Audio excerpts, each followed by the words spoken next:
Y listo, comenzó la grabación. Ok, el día de hoy, Joseph, vamos a trabajar sobre los aspectos del último capítulo del módulo 1 que nos había quedado pendientes de la tutoría anterior y lo que es los primeros dos capítulos del módulo 3. Ok, entonces, el último capítulo del módulo que vemos, que teníamos pendiente, habla sobre la casa de Asterión, ¿ok? Específicamente lo que fue la caída del bloque socialista. Entonces, nosotros, durante el contexto de la Guerra Fría, vimos que existían dos grandes bloques. ¿Usted me puede indicar cuáles eran esos bloques y quiénes lo componían? ¿Cuáles eran las partes contrapuestas en esa Guerra Fría? ¿Quiénes se enfrentaron en la Guerra Fría?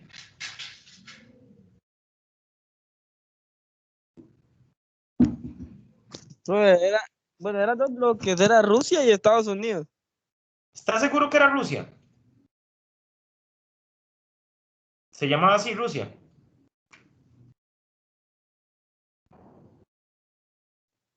Es la URSS, profe. La Unión Soviética, correcto, la Unión Soviética y los Estados Unidos. ¿La Unión Soviética de qué ideología era?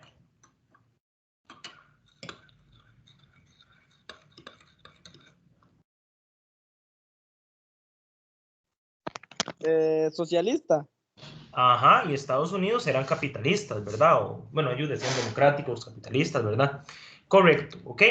La imagen que usted tiene ahí, que usted está viendo en este momento, es, perdón, esa no, la anterior, esta imagen anterior, son los secretarios generales del Partido Comunista, ¿ok? En todos los años en que duró la Unión Soviética, ¿verdad? Más o menos desde 1924 hasta el año, bueno, desde la Revolución Rusa en 1917 hasta 1989, solamente gobernaron 7 personas. Y de esas 7, hubo 2 en particular que tuvieron periodos de gobierno bastante extensos. El primero en que gobernó fue Lenin, pero Lenin murió muy tempranamente, ¿verdad? Él asumió el cargo en noviembre del 17 y finalmente terminó falleciendo en 1924, es decir, aproximadamente unos 6 años, un poquito más de 6 años. Después tenemos a su sucesor, Stalin. Stalin instaura un modelo socialista centrado en un solo país, ¿ok? Ese país es la Unión Soviética. Entonces, para él, el socialismo debía regirse sí o sí desde Moscú. Y a eso se le conoce como el socialismo real, ¿ok? ¿Qué lo vemos en la página número 111? Por favor, ¿tiene el libro a mano? Sí, profe, sí lo tengo. Ok, ubíquese en la página 111, por favor.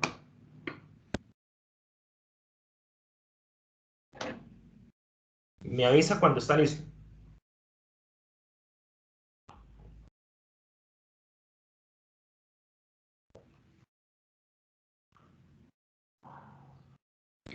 Ya, profe, ya. Ok, dice en el segundo párrafo. En realidad, la Unión Soviética nunca pudo alcanzar convertirse en un verdadero país socialista. A lo máximo que pudo llegar fue lo que se denominó socialismo realmente existente, es decir, una economía de Estado centralizada y burocratizada, en donde la libertad civil estaba atada, a los deseos de un partido comunista único. La disidencia estaba castigada y perseguida, y los cuestionamientos eran sospechosos.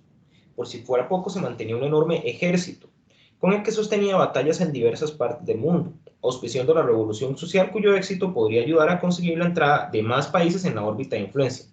Incluso en este último aspecto, la Unión Soviética era contradictoria. Por un lado, proclamaba la idea de autodeterminación de los pueblos del tercer mundo y por otra, trataba de entregarlos a su sistema de control. Recordemos que en esta época de la Guerra Fría, vamos a tener dos bloques y esos dos bloques van a tratar de integrar a cada vez más cantidad de países. Entonces, por ejemplo, el bloque socialista integraba a todos los países del este o a casi todos los países del este de Europa, ¿verdad? Por ejemplo, Bulgaria, Rumania, Ucrania, Bielorrusia, Estonia, Letonia, Lituania. Bueno, esto de hecho eran parte de la Unión Soviética. por ejemplo, vamos a ver Polonia también, ¿ok? Después de Stalin va a llegar un gobernante un poco más moderado, que de hecho él fue quien tuvo que jinetear, ¿verdad? Que gestionar la crisis de los misiles del año 62, y fue Nikita Khrushchev, ¿ok? Él administró la Unión Soviética por un periodo de 9 años, ¿ok? Esa crisis de los misiles, usted recuerda, habíamos hablado de eso en la clase anterior. En dónde había ocurrido? Disculpe, profe, no le escuché muy bien la pregunta. Ajá, esta crisis de los misiles de la que le estoy hablando, la vimos en la clase anterior. ¿En dónde fue que ocurrió esa crisis? En que En casi, Cuba. en Cuba, correcto. ¿Por qué? Porque Cuba es el primer país de América Latina en integrarse dentro de la órbita de la Unión Soviética, ¿verdad? La Unión Soviética se convierte en un aliado, y posterior a esto es que sucede el tema de los misiles soviéticos en Cuba, ¿verdad? Y eso pues fue muy amenazante, ¿verdad? Para los Estados Unidos. Khrushchev termina el cargo en el 62 y asume Leonid Brezhnev. Brezhnev es como un neoestalinista, ¿ok? Él desarrolla una política férrea, ¿verdad? Militar, y no permite que ningún país se salga de su órbita de influencia. De hecho, en Checoslovaquia, que era un país del bloque socialista, durante un periodo se intentó, ¿verdad?, salir de esta órbita, ¿verdad?, del bloque soviético, y la respuesta fue que mandaron a los tanques del Pacto de Varsovia para decirle, no, papito, usted de aquí no se va. ¿Ok? Entonces, esas son pues unas contradicciones muy importantes dentro de este bloque, ¿verdad?, que era lo que mencionaba el párrafo que leímos. Después tenemos otros dos gobernantes que pues pasan un poco sin pena ni gloria, no duran mucho en el cargo, que son Yuri Andropov, que gobierna 2 años, y Konstantin Cherenko, que dura 1 año. Y finalmente tenemos a Mikhail Gorbachev. Gorbachev es el último gobernante de la Unión Soviética, ¿ok? Y él desarrolla dos reformas, la perestroika y el glasnost, ¿ok? Entonces, vámonos a la página 114 para entender un poco cuáles son las características de estas reformas desarrolladas por Gorbachev. Antes, veamos esto, perdón. Dice que la caída de la Unión Soviética implica que había un país gigante con una economía poco competitiva, con grandes diferencias culturales entre sus miembros, y las medidas económicas impuestas por los Estados Unidos provocaron su colapso en la década del 80.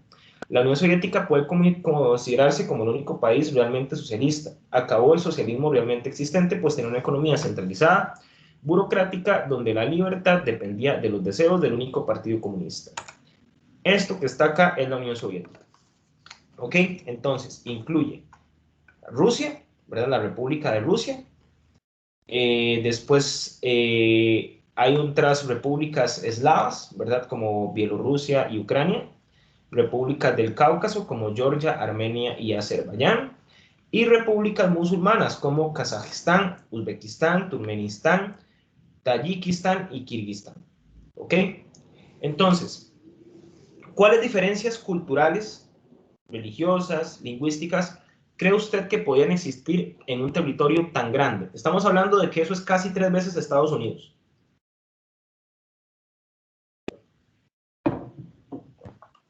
Como de diferencia de ideología, qué sé yo, religiosas.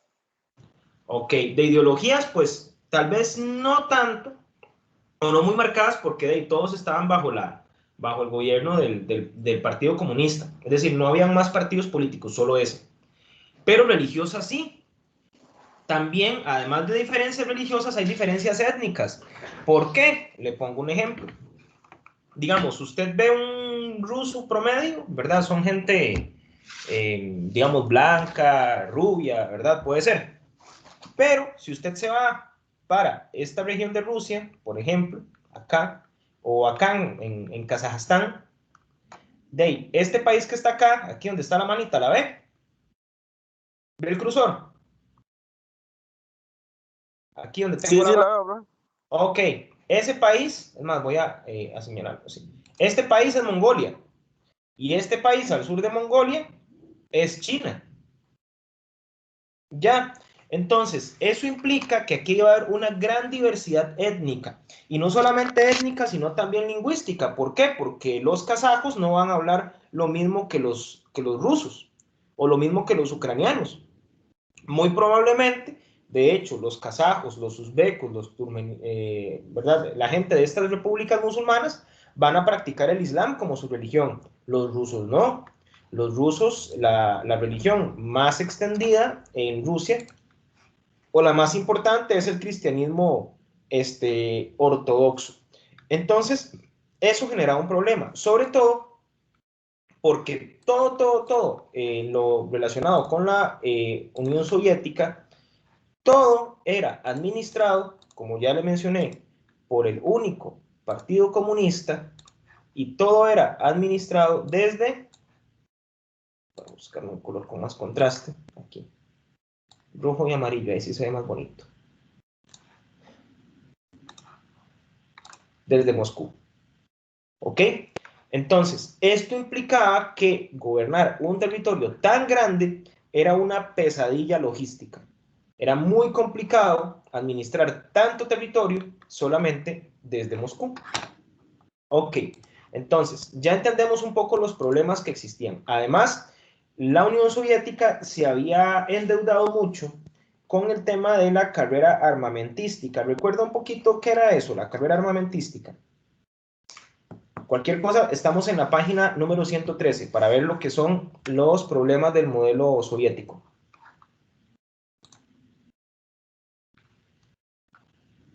Sí, pero la carrera armamentista, si no mal recuerdo, es competencia por ver quién tiene mejores Armas. eh, armas, sí. Ajá. ¿Y quiénes estaban en esa competencia? Eso sí no lo recuerdo, bro. Estados Unidos y la Unión Soviética. Entonces, en esa competencia, espérate para ver. En esa competencia, ¿verdad? Eso salía muy caro. Además, lo que le mencioné antes, el hecho de que quien no se quería avenir a las ideas del socialismo, pues entonces era perseguido. Por ejemplo, voy a la página 113. Dice, al inicio, el periodo de Stalin fue el que creó ese monstruo burocrático que heredó el siguiente presidente de la Unión Soviética, Nikita Khrushchev, quien a pesar de que denunció la invasión que hizo la Unión Soviética a Checoslovaquia en el 68 es la mayor prueba de eso. Desde enero del 68, el nuevo líder checo, Alexander Dubček, había incorporado la idea de impulsar reformas y crear un socialismo de rostro humano que permitiera incorporar transformaciones democráticas al sistema. Pero la Unión Soviética no toleró esto y los ejércitos del Pacto de Varsovia invadieron Checoslovaquia. Luego dice, tal como se ve, la Unión Soviética no difería mucho de ser una superpotencia imperialista que invadía estados más débiles con el fin de sostenerlos fieles a las directrices de Moscú. En ese sentido, entre 1979 y el 89, la Unión Soviética tuvo incluso su propio equivalente de Vietnam, cuando lanzó las tropas sobre Afganistán. Este intento por sostener el país dentro de su hegemonía, lo cual en el caso estadounidense de Vietnam terminó en un rotundo desastre. Ok, entonces, esa política expansionista sería cara. Ahora, en la página 114 ya nos hablan acerca de, ahora sí, la perestroika y el glasnost. Entonces, Gorbachev planteaba la necesidad de una reestructuración del sistema socialista, ¿verdad? O del sistema político. Entonces, para ello plantea dos reformas. Una reestructuración política, que es la perestroika, y un proceso de transparencia llamado glasnost. ¿Por qué transparencia? Porque anteriormente todo era administrado de manera centralizada por el Partido Comunista. Leo textualmente. La idea básica en las últimas líneas de la página 114 era que el estancamiento soviético era producto del aislamiento y la Guerra Fría, por lo que la Unión Soviética de Gorbachev renunció a ambas cosas. Sin embargo, estas reformas combinadas fueron lanzas que rompieron la goma que fundía a los estados de la Unión Soviética. Entonces, la Unión Soviética es un conjunto de estados, ¿verdad? Son estos estados de acá. Entonces, quiere decir que tiene que haber un gobernante, ¿verdad?, que gobierne la República de Rusia, otro la República de Kazajistán, otro la de Ucrania, la de Bielorrusia, así sucesivamente. Entonces, dado que Gorbachev renunció al uso de la fuerza para mantener unidos los estados que integraban la Unión Soviética, su dominación se volvió frágil. Por lo tanto, la Unión se rompió. La Federación Rusa y Bielorrusia y Ucrania se unieron, firmaron el Tratado de Belgovech, por medio del cual desconocían el poder de Gorbachev y declaraban que la Unión Soviética dejaba de existir como representante internacional de esos estados.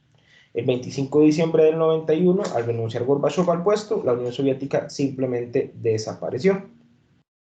De forma simultánea, un intento por continuar con la unidad, 11 estados, Armenia, Azerbaiyán, Bielorrusia, Kazajistán, Kirguistán, Moldavia, Rusia, Tayikistán y Turkmenistán, Uzbekistán y Ucrania, formaron la comunidad de estados independientes, a la que se unió Georgia. Por otra parte, los países bálticos, Estonia, Lituania y Lituania, también pertenecían a la Unión Soviética, no se adhirieron a esta confederación y permanecieron independientes, integrándose más adelante a la Unión Europea. Entonces, esta unión que tenemos por acá se cae, ¿verdad? Aquí, por ejemplo, están Estonia, Letonia y Lituania, por aquí está Bielorrusia, y pues eso termina afectándoles.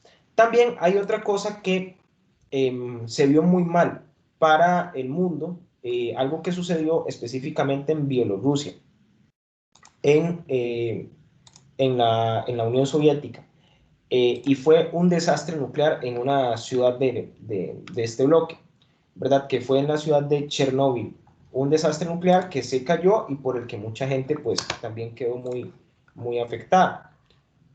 Ok, entonces, una vez que triunfa el capitalismo sobre el socialismo, vamos a tener lo que fue el surgimiento del proceso de globalización.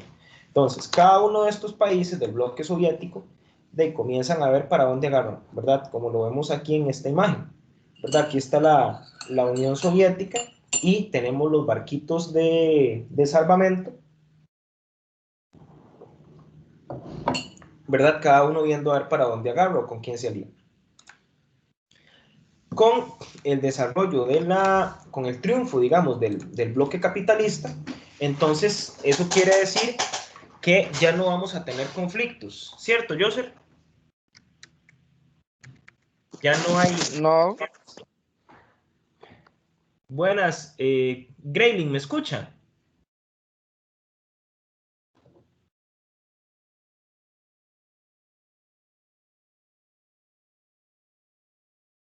Grayling, ¿me escucha bien?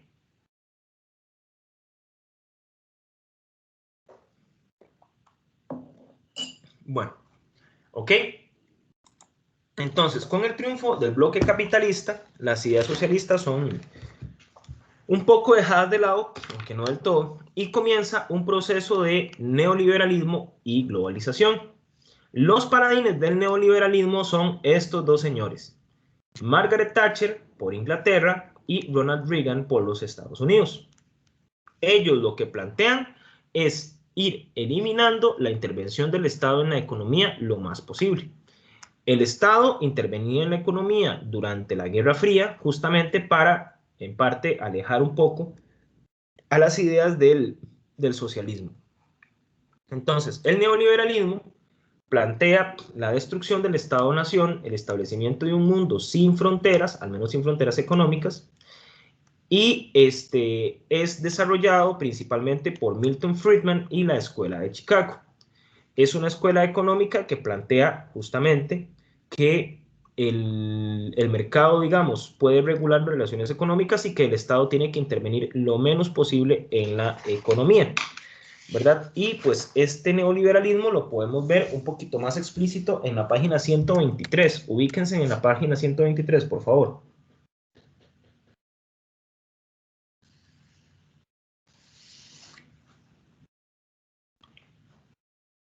Leo textualmente, dice: el neoliberalismo es un pensamiento económico vinculado a un grupo de economistas de la Universidad de Chicago, liderados por Milton Friedman.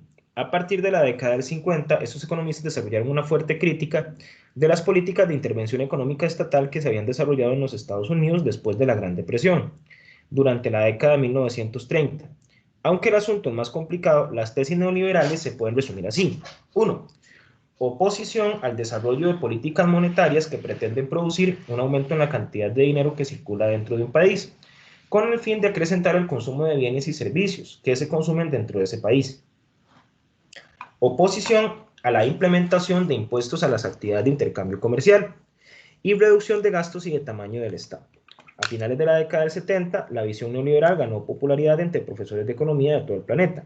Desde ese momento, muchos estudiantes en los países del tercer mundo que asistieron a estudiar economía a la Universidad de Chicago se empaparon de ese pensamiento y volvieron a sus países con la intención de ponerlo en marcha.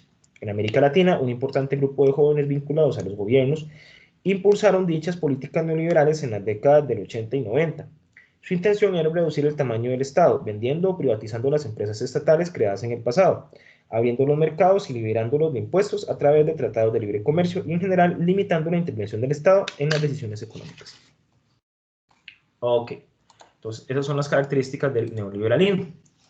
Ahora, con esto tenemos el desarrollo de la globalización. Entonces, con la globalización vamos a tener, primero que nada, un crecimiento de la inversión extranjera directa, principalmente de los países grandes hacia los países más pequeños o más pobres, un aumento de empresas de responsabilidad compartida, una integración de mercados financieros y la deslocación productiva. ¿Qué es deslocación? Es trasladar la totalidad de una producción de una empresa a otro país. Por ejemplo, digamos, una empresa como la Apple, ¿verdad? Entonces, el iPhone, ¿verdad? La casa matriz de esta industria, ¿verdad? De la Apple, se encuentra en Estados Unidos, en Silicon Valley, en California. Pero el proceso de manufactura puede ser desarrollado por medio de otras empresas en otros países. Esto se llama tercerización o en términos así más anglo es el outsourcing. Entonces, una empresa subcontrata a otra empresa que contrata a los empleados. Entonces, en el caso de la Apple, pues es una empresa, ¿verdad? Llamada Foxconn, por ejemplo, ese fue un caso que se dio, donde contrataban a empleados en China, ¿verdad? Les pagaban pues muy poco dinero, ¿verdad? En unas condiciones pues bastante deficientes y finalmente el trabajo más pesado para la elaboración del teléfono se hacía ahí y el teléfono pues finalmente es vendido o terminado de ensamblar en otra región. Esto también implica una muerte del Estado-Nación, como vemos en la página número 124.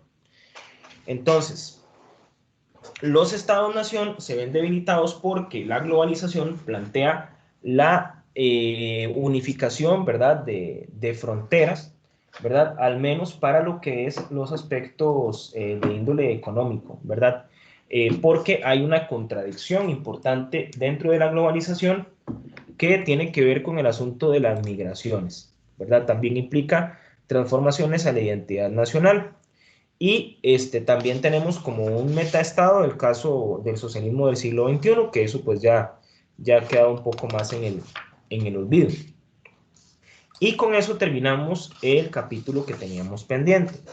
Pregunto, ¿hasta ahora hay alguna consulta o alguna duda respecto a el módulo 1, al capítulo que acabamos de ver? No, profe, está claro, claro. Ok, perfecto. Grayling, ¿usted?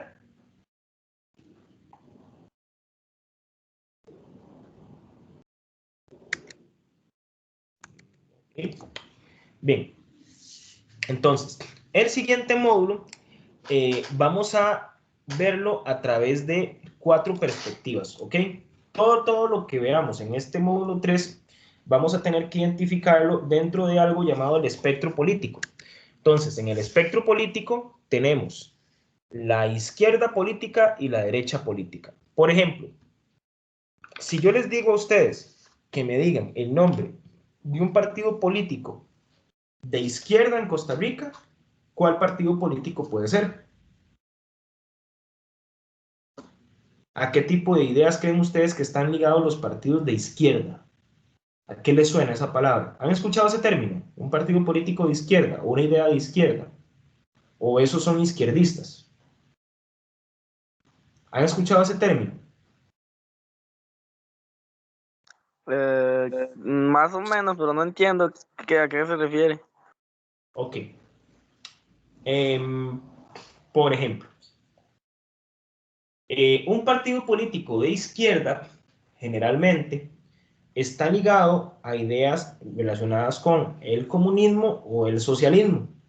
Esos conceptos sí le suenan un poquito más, comunismo y socialismo.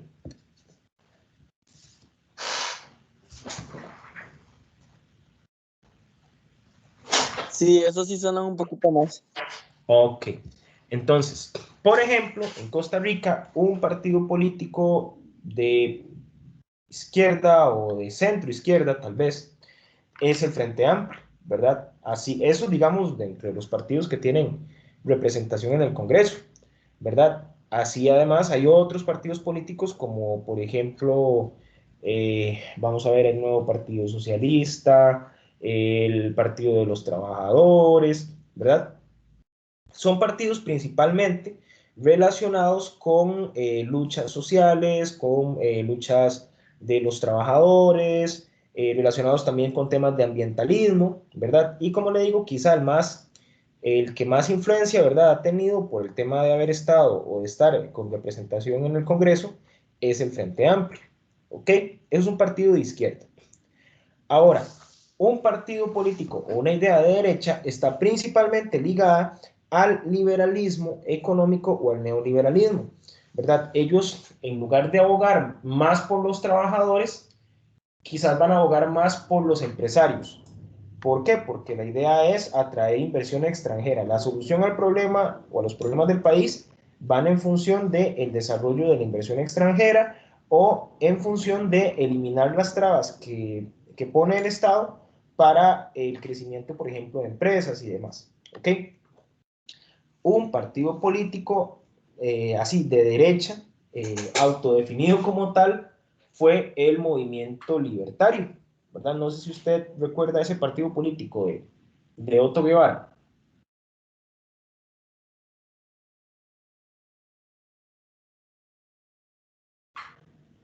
No, no, profe, no.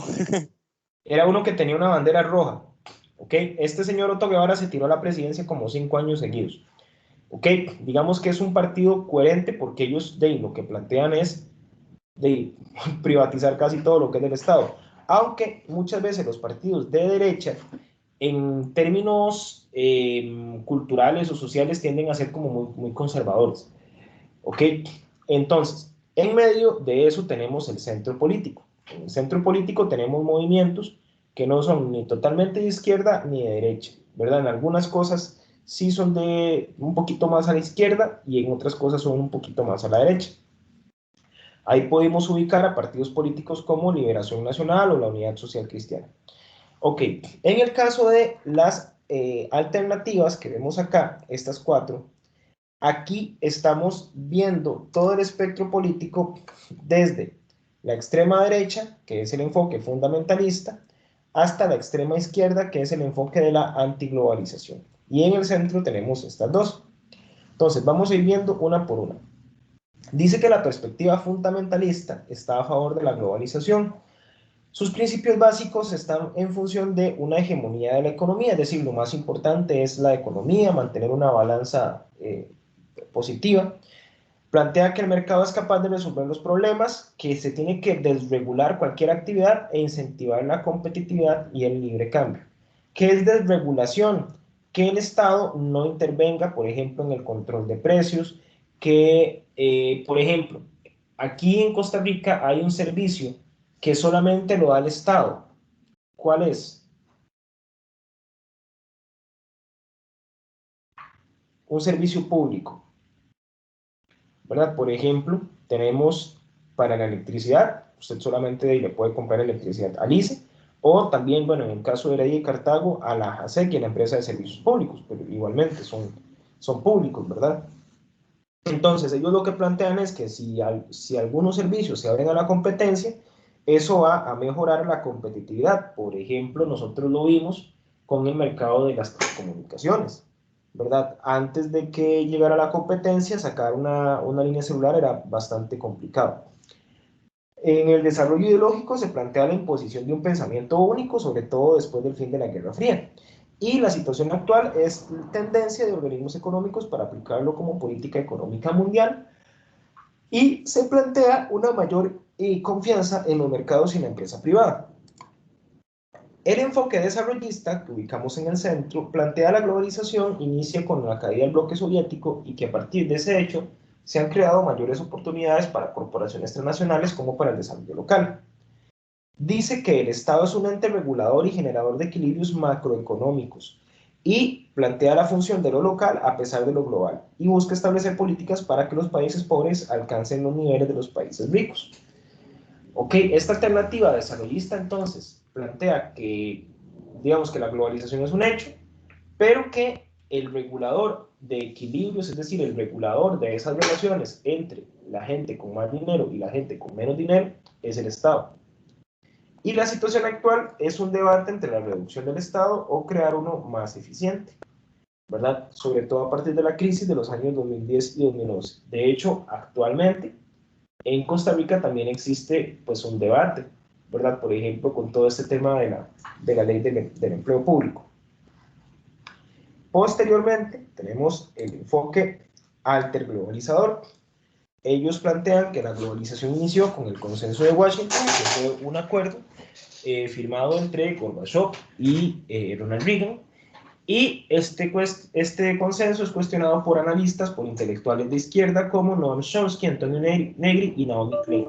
De hecho, de Naomi Klein hay un documental que les voy a pasar. Esto para que lo tengan como referencia, no es que sea obligatorio verlo. Este documental se llama La Doctrina del Shock y explica cómo se dio de manera impositiva la aplicación de políticas neoliberales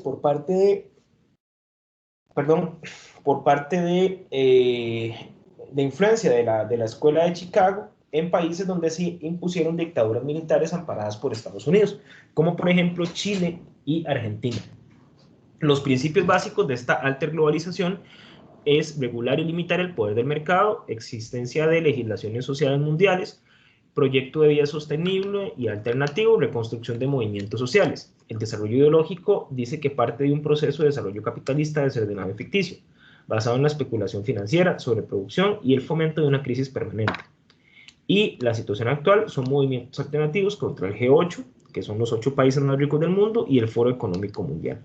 No están en contra de la globalización, pero sí en contra de la pobreza. Y el extremo, ¿verdad? En la extrema izquierda, vamos a tener el enfoque antiglobalizador, ¿verdad? Ellos plantean que la globalización inició con el descubrimiento de América y la expansión europea. Defienden una nueva sociedad que supere el capitalismo, el desarrollo de un autogobierno que impulse un nuevo tipo de Estado y la creación de una nueva cultura ecológica y social. Su desarrollo ideológico se le acusa de ser anarquista y utópico y se contrapone al poder económico, y actualmente se multiplican en países con desigualdad y ensanchamiento entre ricos y pobres. Todas estas perspectivas las podemos encontrar entre la página 344 y la página 348. ¿Ok? Entonces, eso nos puede ayudar mucho a entender el tema de la globalización. Y con eso estaríamos terminando el capítulo número 1 del módulo 3. Hasta aquí, Joseph, ¿hay alguna consulta, alguna duda respecto al capítulo, me refiero? No, no, profe, todo está bien. Ok, entonces, nada más te voy a pedir un minutico para ir rápido, rápido al baño y ya regreso, ¿está bien? Ok, profe, ok.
Gracias por esperar.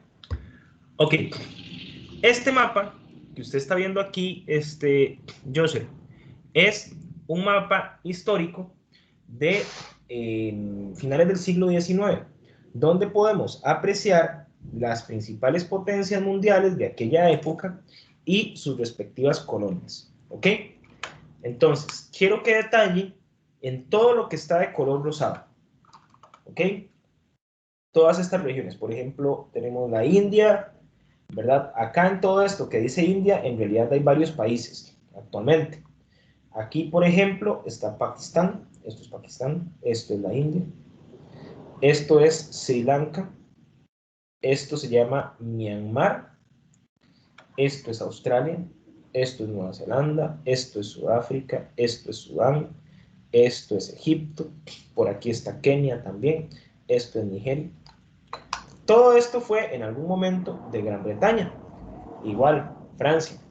Todo lo que está de color como verde amarillento era francés. Entonces tenemos todo el occidente de África, ¿verdad? Aquí incluye regiones como Argelia, parte de Mauritania, Senegal, Costa de Marfil, Gabón, Madagascar y esta zona que se llama Indochina, ¿verdad? Aquí hay países como Vietnam, Laos y Camboya. ¿Ok? ¿Por qué cree usted que estas potencias mundiales se aprovecharon o se apropiaron de esos terrenos? ¿Para qué?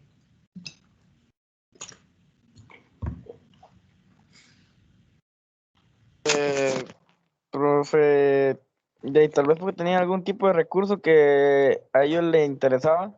Correcto, excelente. Ok, esta época, Joseph, es la época de la revolución industrial. Entonces, en aquella época lo que se buscaba era principalmente materias primas. Una materia prima es lo que yo necesito para elaborar un producto, ¿verdad? Un producto industrial. Ahora, la globalización se va a dividir en 4 grandes etapas. Dice que la primera globalización se va a dar entre los siglos XV y XVI, la segunda etapa entre el XVIII y el XIX, la tercera entre 1914 y 1950 y el último proceso de 1985 a la actualidad. Ahora, la primera globalización se da con el encuentro entre las sociedades o los invasores o la civilización de los europeos, ¿verdad? El grupo de los europeos con la población americana. ¿Ok? ¿Qué lo tenemos por acá? Entonces, esta primera globalización se fundamenta en un tipo de economía llamada mercantilista. ¿Ok? En el mapa habíamos visto, ¿verdad? Del siglo XIX, cómo las grandes potencias buscaban recursos. En el contexto de la llegada de los europeos a América, ¿qué tipo de recursos explotaron ellos en el continente americano después de la llegada de Cristóbal Colón?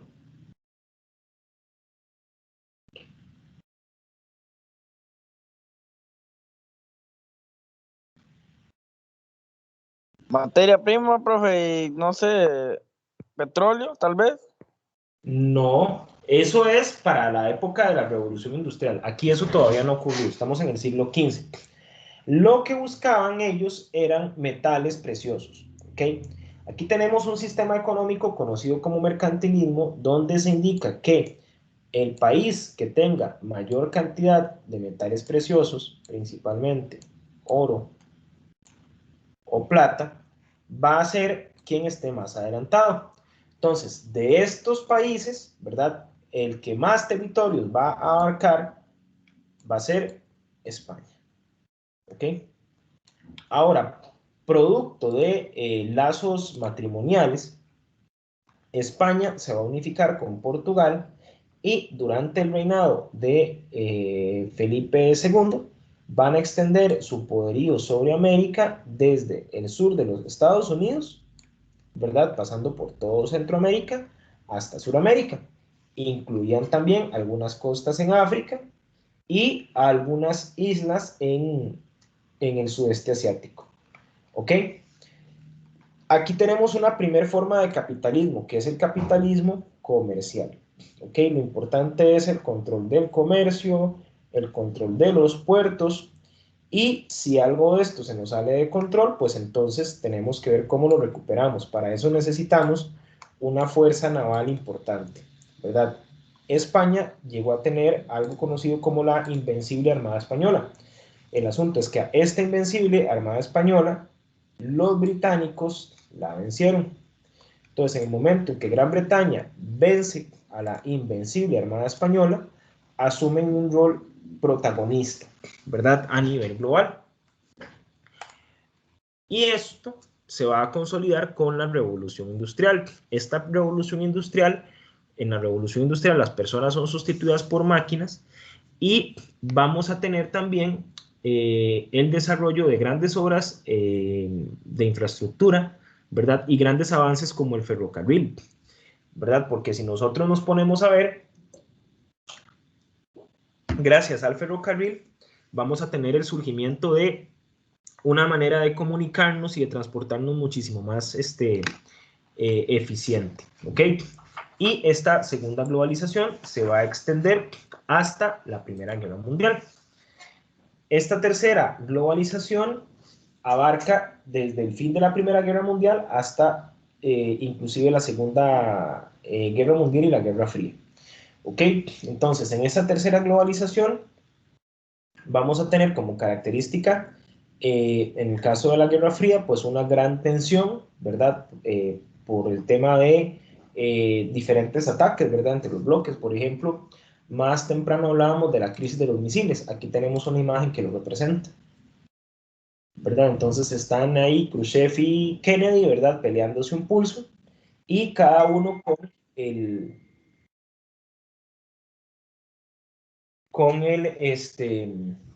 ¿cómo se llama?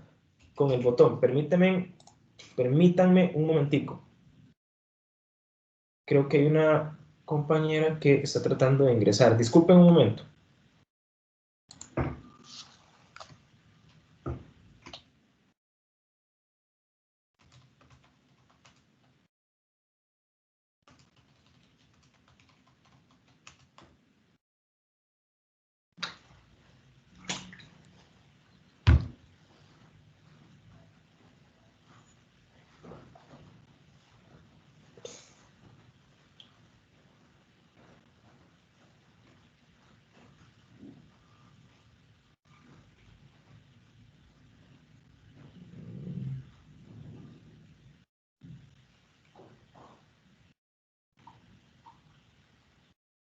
Bueno, cualquier cosa, ahorita les pido un chancecito, porque una compañera me dijo que estaba intentando ingresar y no puede.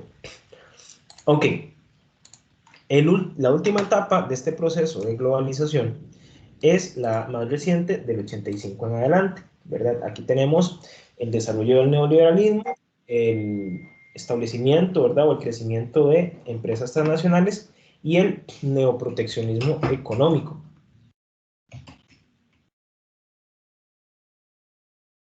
Diana, bienvenida.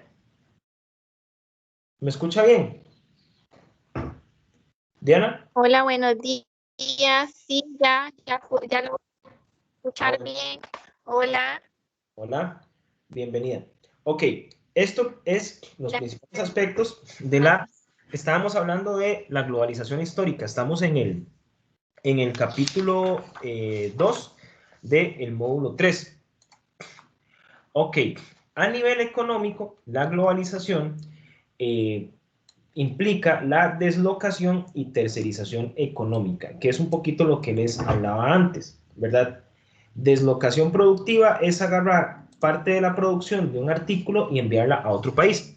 Por ejemplo, les voy a poner un caso para Costa Rica. En Costa Rica, hace algunos años, se podía ir a comprar un pantalón Levi's a la maquila directamente. ¿Ok? El asunto es que hace algunos años esa maquila se trasladó de Cartago, que era donde estaba, a el sudeste asiático.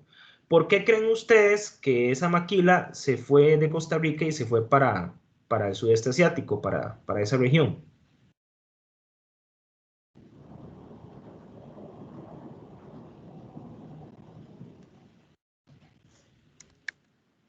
qué condiciones hay en el sudeste asiático que no hay en Costa Rica? ¿Verdad? En estos países como Malasia, Indonesia.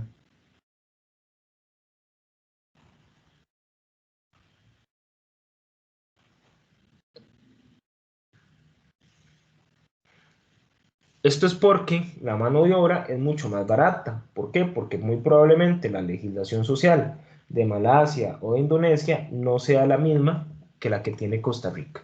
Entonces, a nivel económico se plantea un bajo nivel de déficit, ¿verdad? Y para los países huéspedes, ¿verdad? De organismos económicos internacionales implica tener pues este bajo nivel de déficit, como les mencionaba, y reducción a las ganancias de los impuestos de las empresas. En el campo tecnológico, tenemos todo el desarrollo de lo que son las redes sociales, ¿verdad? Aquí tenemos 4 ejemplos, ¿verdad? Instagram, Facebook, Snapchat y Twitter. Ahora, en esta sociedad vamos a tener que hacer una diferencia entre la información y el conocimiento. ¿Por qué? Porque hay grandes cantidades de información, pero puede que esta información no esté bien desarrollada. Y sobre todo, estamos en el mundo de la posverdad, ¿verdad? Entonces, en este mundo de posverdad, de ahí primero se publica y luego se pregunta, ¿verdad? Entonces, en ese tipo de situación, se puede correr el riesgo, ¿verdad?, de difamar a las personas. También tenemos la deslocación productiva, la aparición de nuevas identidades y la reterritorialización de las comunidades inmigrantes.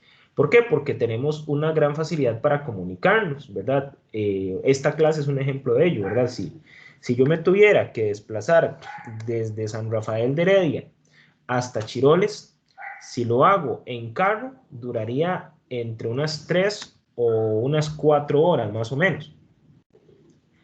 En cambio de ahí yo me puedo conectar en, no sé, 15 minutos antes aquí en mi casa y no hay ningún problema, ¿verdad? De comunicación. Y si tenemos algún problema, pues utilizamos otra red social para comunicarnos, que es el WhatsApp.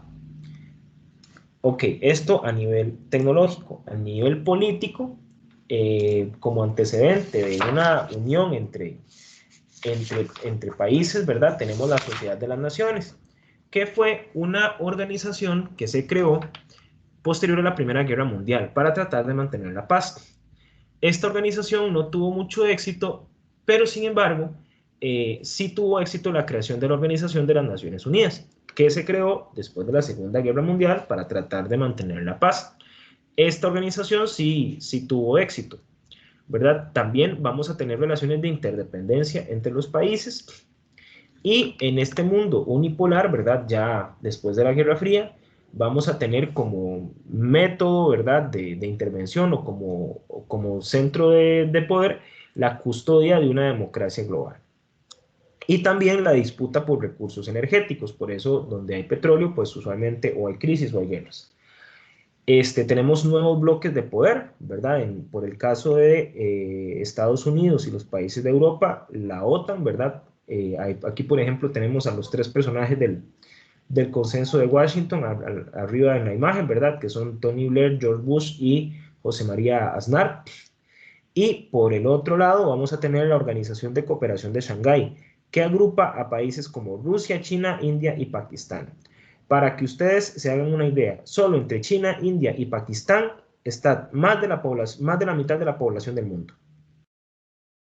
Es una gran cantidad de población la que tienen estos países. Y esto nos lleva a la idea de un gobierno global, ¿verdad? ¿Qué podemos ver en la página 392? Véanlo, el esquemita. Ubíquense en la página 392, por favor. Me indican cuando ya están ahí. Listo. Correcto, entonces dice que el gobierno global, más que un poder total, una realidad llena de contradicciones. Entonces, este gobierno global está integrado por el G7, que son los 7 países más ricos del mundo. A nivel económico, tenemos organismos como el Banco Mundial, el Fondo Monetario Internacional, la OCDE y la OMC. A nivel político, tenemos la ONU, que agrupa a diferentes regiones. A nivel social e ideológico, tenemos la ONU, la UNESCO, la OIT y el PNUMA, ¿verdad? Y a nivel militar, quien asume ese control es la OTAN. ¿Ok?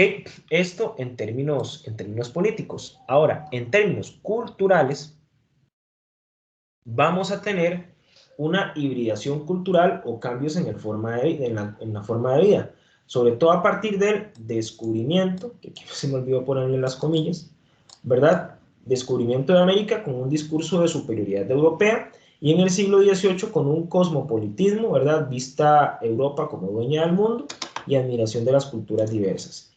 Quiero que le pongamos atención a esta imagen. Esta es una imagen de una revista francesa llamada Le Petit Journal, y quiero que aprecien qué es lo que se supone que está llevándole esa mujer a la gente de África.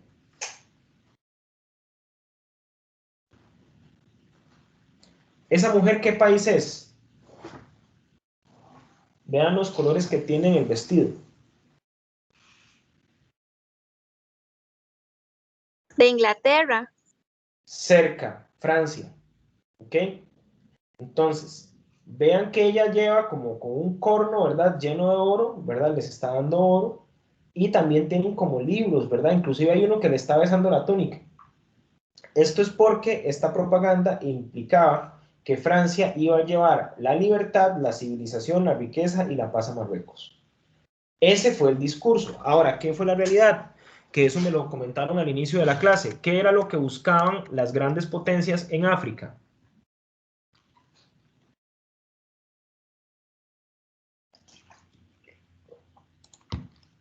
Material. Materia prima, correcto, recursos.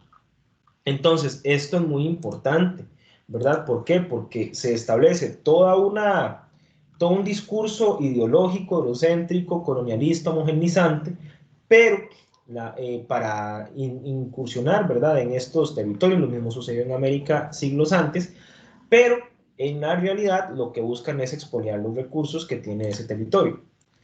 Ahora, en el caso del siglo XIX, a nivel cultural, vamos a tener el desarrollo del nacionalismo, ¿verdad? Entonces, en el nacionalismo vamos a tener un miedo a la diversidad cultural y un intento de estandarización social en países colonizados como Costa Rica, por ejemplo.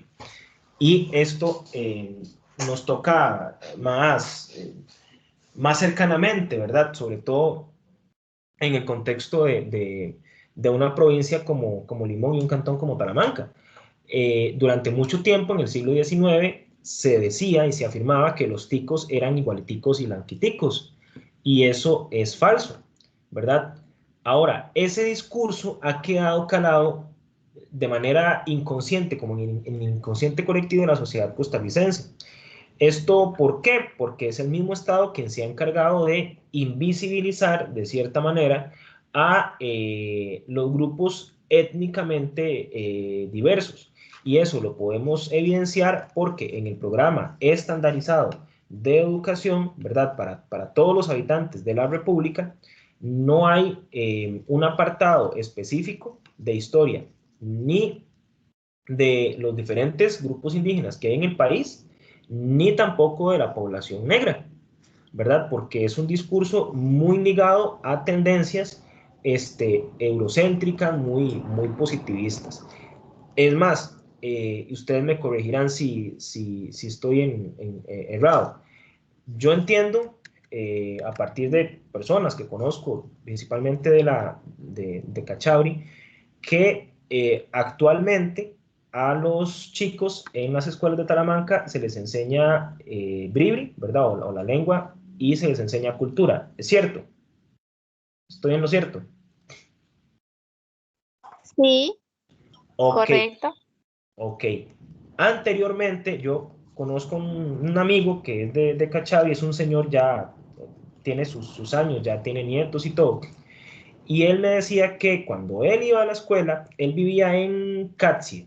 En Catsie, la maestra era una señora, no era indígena, era una señora limonense, negra. Y si él hablaba en bribri, lo castigaban, ¿verdad? Tenían que acostumbrarse a hablar en castellano. ¿Por qué? Porque en aquella época esta cuestión de la homogenización cultural, pues era mucho más fuerte, ¿verdad? Que eso lo vemos también en la siguiente diapositiva, ¿verdad? En este proceso de estandarización vamos a tener un proceso de debilitamiento de las lenguas autóctonas, ¿verdad? Que, como vemos, pues recientemente y afortunadamente se ha ido recuperando, ¿verdad? Por parte de las comunidades, ¿verdad? De su propia lengua. Ahora, esto, digamos, en comunidades grandes, ¿verdad? ¿Verdad? Como los bribis o los cabécares, que son una población muy grande. Pero hay otras regiones de grupos indígenas en Costa Rica que perdieron su lengua, ¿verdad? Justamente por esta homogenización. Por ejemplo, los huetares, aquí en la zona, digamos, del Valle Central, ya no quedan registros, ¿verdad?, de la lengua. Y lo mismo sucede en Guanacaste con los chorotegas, ¿verdad? Hace algunos años la última señora que hablaba chorotega falleció y pues eso no quedó registrado, no quedó por escrito. Entonces, vamos a tener también dentro de este proceso de debilitamiento el desplazamiento forzado de las comunidades, ¿verdad? Donde hay un contacto de una cultura autóctona con una cultura más agresiva y también un exterminio físico de los habitantes.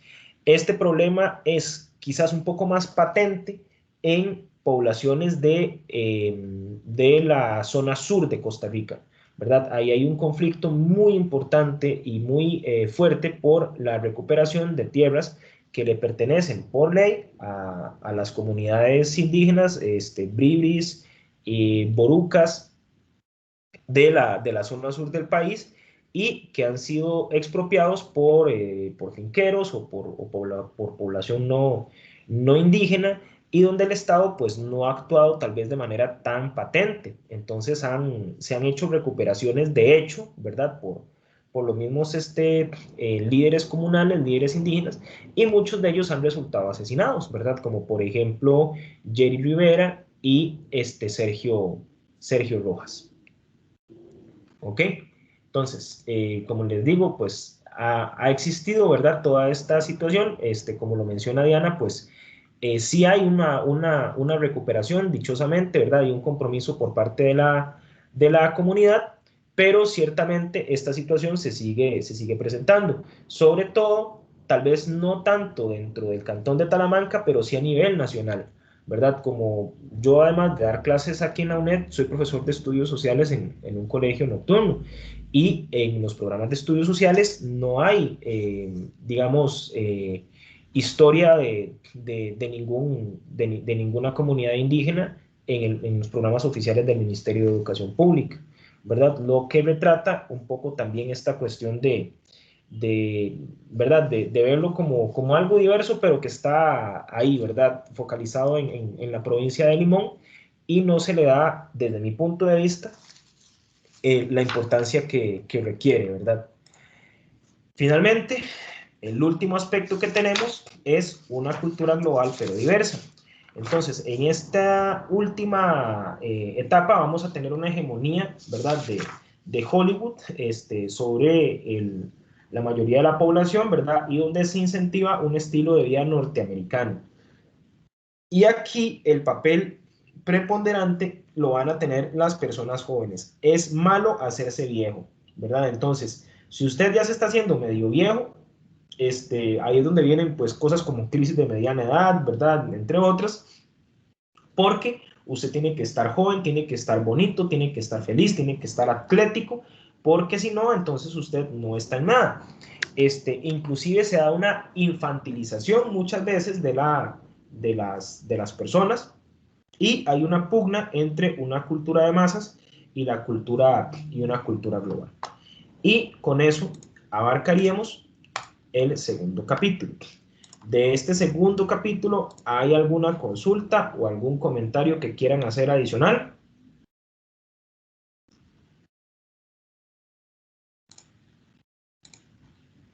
¿Todo quedó claro? Sí, profe, todo claro.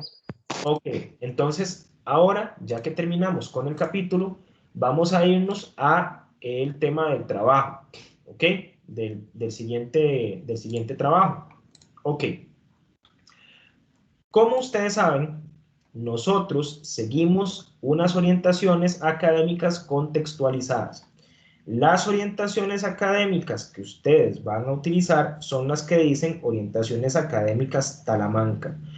¿Por qué? Porque los evaluadores y nosotros, que al menos, bueno, la compañera que trabaja en la zona sur y yo, desarrollamos esta contextualización para enfocarnos en aspectos propios de la comunidad o para hacerlo, digamos, más acorde a las posibilidades que tiene el contexto en el que ustedes trabajan. Entonces, van a guiarse por estas orientaciones académicas, ¿verdad? No estas, ¿ok?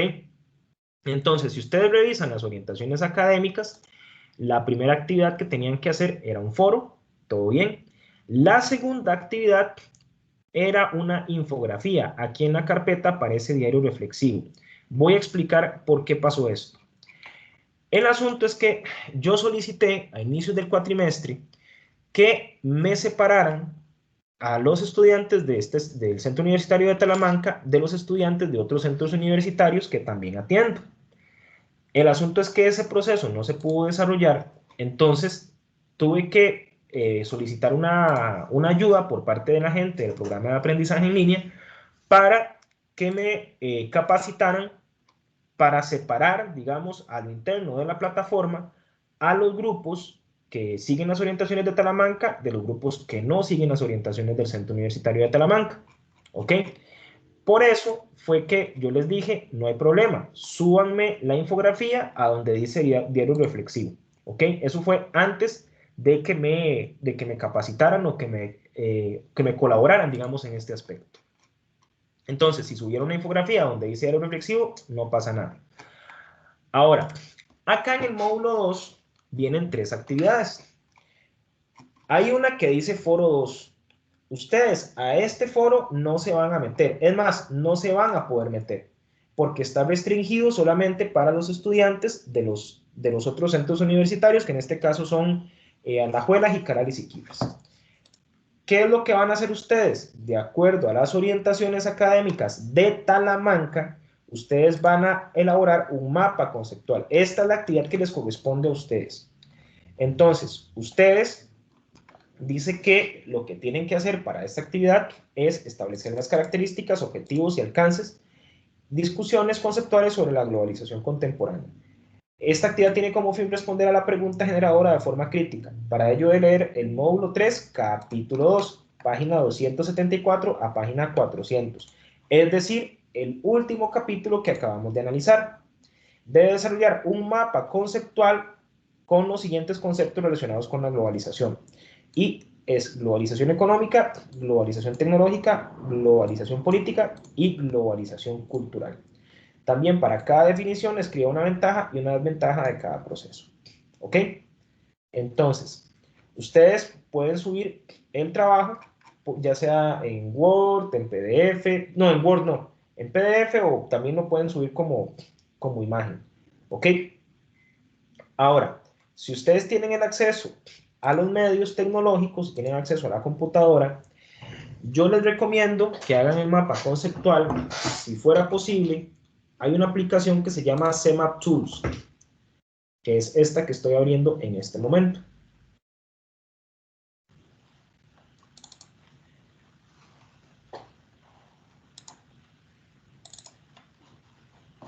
Ok, voy a compartir la aplicación.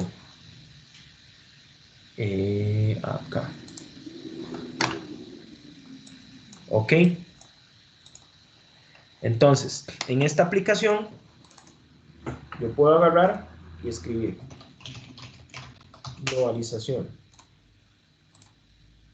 Saco una flechita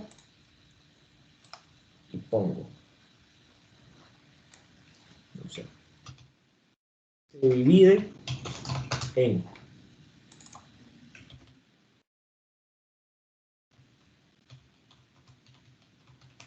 globalización económica,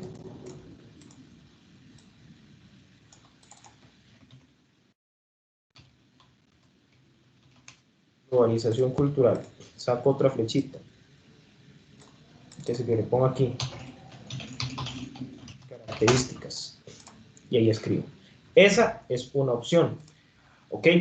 ¿Cuál es el asunto del mapa conceptual? En un mapa conceptual tiene que haber un concepto y una palabra de enlace.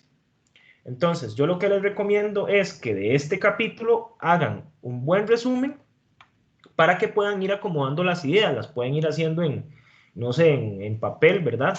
Y después ya lo pasan en computadora. Si no tienen el acceso al CMAPS, ¿verdad? Entonces lo pueden hacer también en Word, o si, digamos, ya en un caso muy complicado, pues también existe la posibilidad, si tuvieran problemas ahí de conexión, de hacerlo a mano y subirlo a formato imagen. Yo lo que necesito es que primero tenga una estructura de mapa conceptual y segundo, que abarque todos estos aspectos, ¿verdad? Entonces, aquí vienen los rubros de evaluación, ¿verdad? Siempre que hagan una tarea, revisen la escala con las que se le va a evaluar. Entonces dice que manejo conceptual y dominio del tema, estructura del esquema, relación entre la información, relevancia de la información adicional y palabras de enlace. Eso es lo que debe tener el esquema, ¿verdad? Y en base a esa escala se les va a calificar. ¿Ok? Y como les digo, si lo van a subir, preferiblemente subirlo en PDF. Y si no, en formato imagen. Lo que sí, preferiblemente, no lo suban en formato Word porque, digamos, hay que descargar el documento y modificarlo y ahí ya pierde mucho la integridad del documento. ¿De acuerdo? No sé si tienen alguna consulta o algún comentario respecto a esta tarea. Yo, ser Diana. Diana, dime. Bueno, está bien todo. Sí, ¿Ok? ¿Ya te queda más claro?